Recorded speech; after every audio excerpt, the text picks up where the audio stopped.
Shalom saudaraku kasih dalam Tuhan, kasih karunia dan damai sejahtera dari Allah Bapa dan Kristus Yesus menyertai kamu. Bacaan Alkitab kita diambil dari 1 Samuel 3 ayat 1 sampai 21. Samuel terpanggil. Samuel yang muda itu menjadi pelayan Tuhan di bawah pengawasan Eli.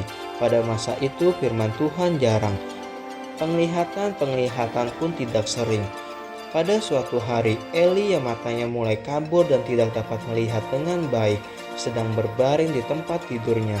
Lampu rumah Allah belum lagi padam. Samuel telah tidur di dalam bait suci Tuhan tempat tabut Allah. Lalu Tuhan memanggil, "Samuel, Samuel." Dan ia menjawab, "Ya Bapa." Lalu berlarilah ia kepada Eli serta katanya, "Ya Bapa, bukankah Bapa memanggil aku?" Tetapi Eli berkata, "Aku tidak memanggil, tidurlah kembali." Lalu pergilah ia tidur, dan Tuhan memanggil Samuel sekali lagi. Samuel pun bangunlah, lalu pergi mendapatkan Eli serta berkata, "Ya Bapa, bukankah Bapa memanggil aku?" Tetapi Eli berkata, "Aku tidak memanggil anakku, tidurlah kembali." Samuel belum mengenal Tuhan. Firman Tuhan belum pernah dinyatakan kepadanya, dan Tuhan memanggil Samuel sekali lagi untuk ketiga kalinya. Ia pun bangunlah, lalu pergi mendapatkan Eli serta berkata, "Ya Bapa, bukankah Bapa memanggil aku?" Lalu mengertilah Eli bahwa Tuhanlah yang memanggil anak itu. Sebab itu berkatalah Eli kepada Samuel, "Pergilah tidur, dan apabila ia memanggil engkau, katakanlah, 'Berbicaralah Tuhan, sebab hamba-Mu ini mendengar.'" Maka pergilah Samuel, dan tidurlah ia di tempat tidurnya.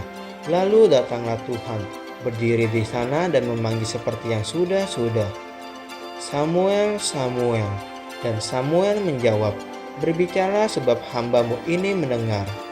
Lalu berfirmanlah Tuhan kepada Samuel, "Ketahuilah, aku akan melakukan sesuatu di Israel, sehingga setiap orang yang mendengarnya akan bising kedua telinganya.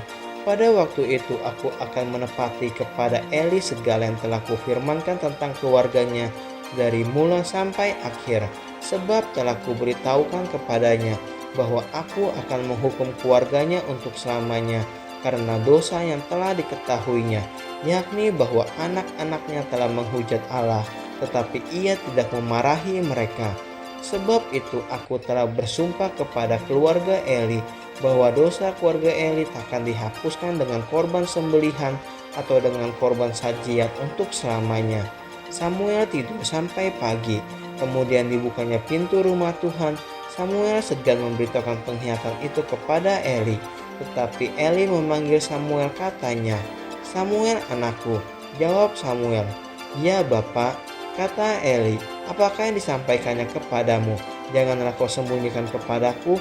Kiranya beginilah Allah menghukum engkau, bahkan lebih lagi daripada itu, jika engkau menyembunyikan sepatah kata pun kepadaku dari apa yang disampaikannya kepadamu itu." Lalu Samuel memberitahukan semuanya itu kepadanya dengan tidak menyembunyikan sesuatu pun. Kemudian Eli berkata, "Dia Tuhan, biarlah diperbuatnya apa yang dipandangnya baik." Dan Samuel makin besar dan Tuhan menyertai dia, dan tidak ada satupun dari firman-Nya itu yang dibiarkannya gugur. Maka tahulah seluruh Israel dari Dan sampai Berseba bahwa kepada Samuel telah dipercayakan jabatan Nabi Tuhan.